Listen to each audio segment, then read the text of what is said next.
Well, good morning and welcome again. Just want to tell you what a great Holy Week we have had. I'm going to back up here.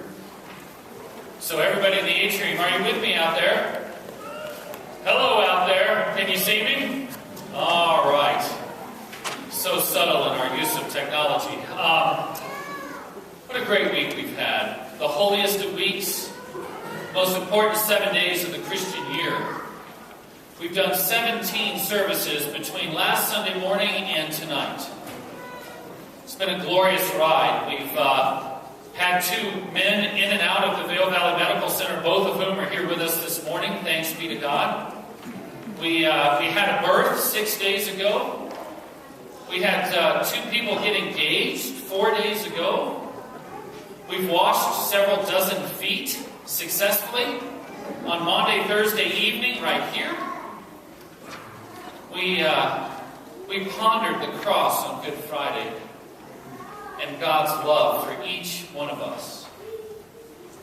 We hid and found 900 Easter eggs yesterday in gypsum, filled with candy and sugar.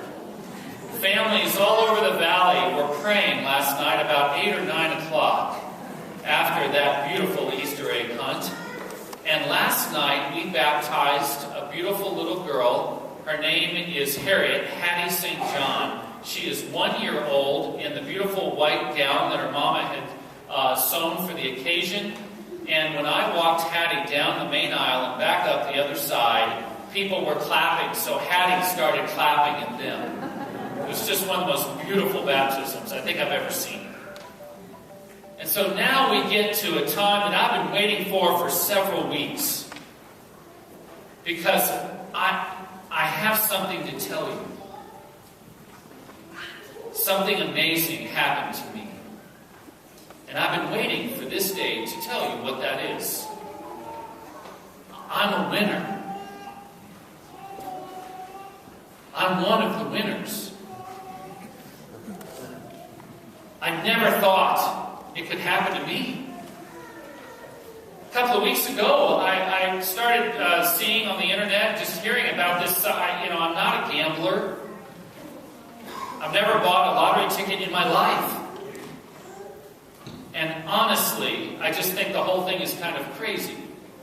I started hearing about this Mega Millions jackpot, and I started wondering, should I buy a ticket? So I thought about my dad. My dad's in a care center in St. Petersburg, Florida. He's suffering from Parkinson's. He's one of the most godly, wonderful men I've ever met. And I thought, if I was one of the winners of that jackpot, I could put my dad into the very best care facility available today. And he so richly deserves that. I thought about my daughters. I thought about their choices for college, and I thought, if I were to be one of the winners, I could send my girls to almost any university in the world. And they're such wonderful, beautiful girls, and they deserve that. I mean, I could do that. I thought about all the people, some of the best people I've ever met in this church, many of whom are right here today.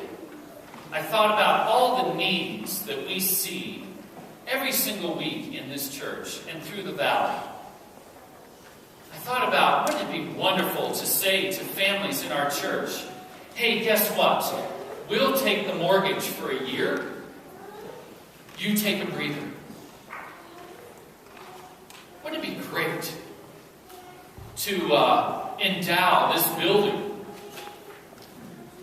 Wouldn't it be wonderful to really give to the Salvation Army and Habitat and all the places that I care so deeply about that do things for people?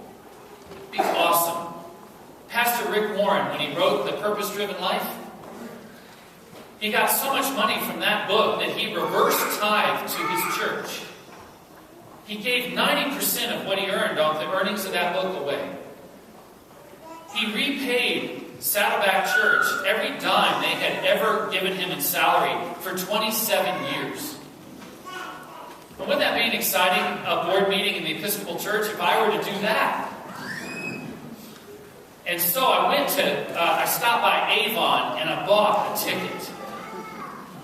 People are in line at this place in Avon and they're buying 50 tickets and they're cursing at the person at the counter. And I walked up and said, "Pardon me, I'd like a ticket." And I bought this ticket. And I got very excited. And I said, "Lord, would you give me this gift, please? We can do so much good with it." And I went to bed that Thursday night. You remember that Thursday night 2 weeks ago? And I laid in bed, and I was about to go to sleep, and I heard God say to me, about as clearly as God has ever said anything, "Brooks, you're a winner. You're a winner."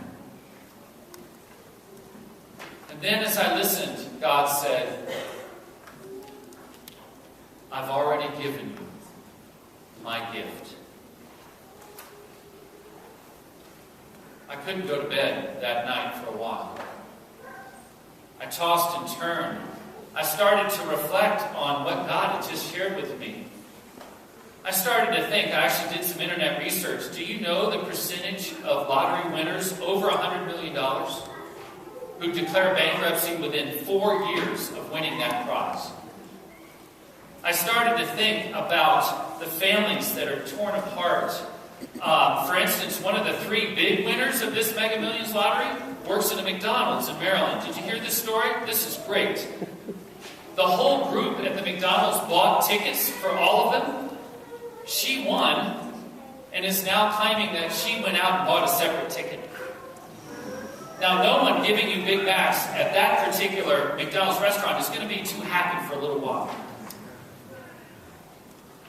I started thinking about what God really had given me.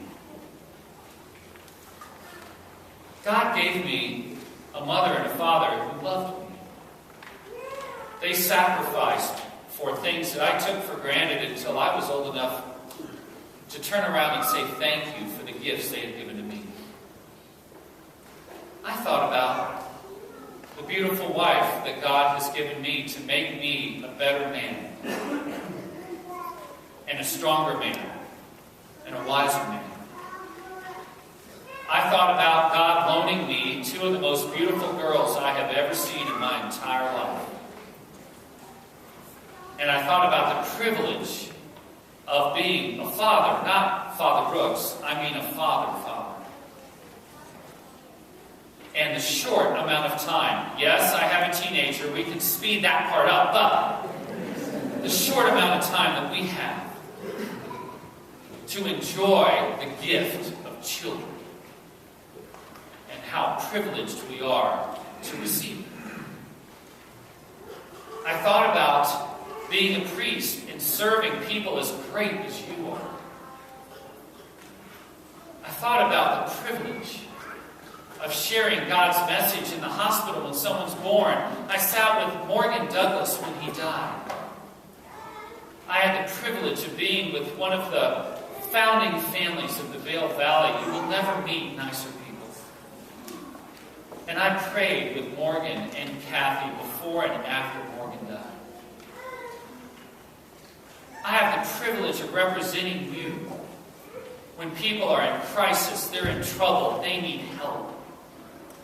You've put people into short-term apartments recently. Did you know that?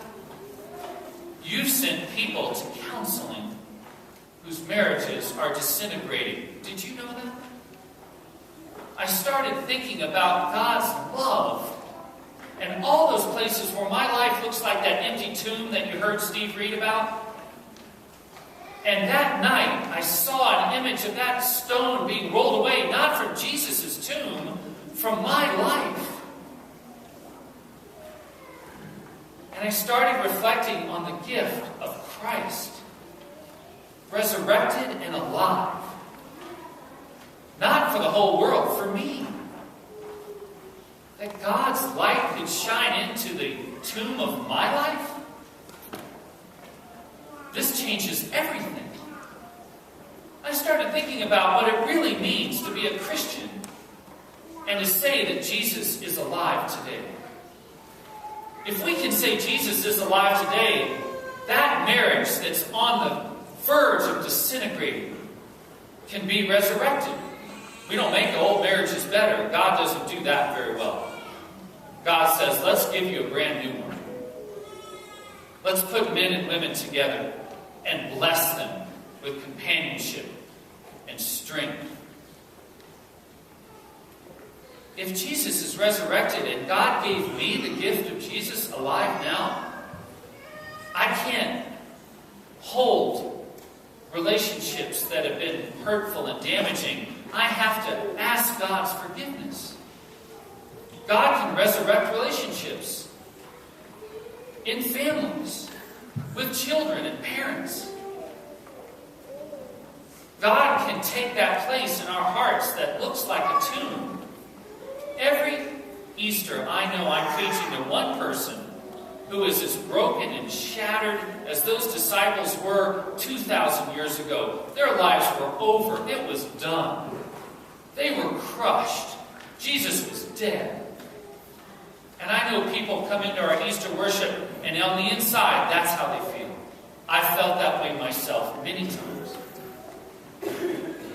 And I know that there's one person that needs to hear that the light of Jesus, resurrected and beautiful, can shine into that heart of your soul and heal it.